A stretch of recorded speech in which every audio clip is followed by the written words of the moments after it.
வதக்கிட்டோம். இந்த வெங்காயத்துக்கு மட்டும் நம்ம இதில் உப்பு போட்டுடலாம். வெங்காயம் வதங்குறதுக்காக கொஞ்சமாக உப்பு.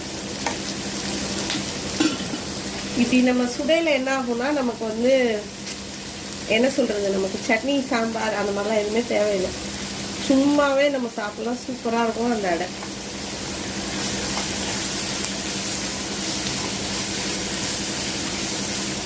இது வந்து ஓவராக வதங்கணும் அப்படின்லாம் அவசியம் இல்லை. வெங்காயம் நமக்கு ஒரு கண்ணாடி பதம் வந்தால் போதும். அந்த அளவுக்கு வதங்கினா போதும்.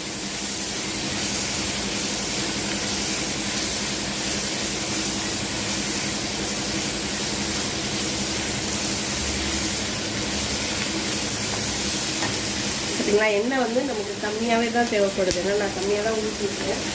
இதை நீங்கள் ஈவினிங் ஸ்நாக்ஸுக்கும் செய்யலாம். அதுக்கப்புறம் காலையில்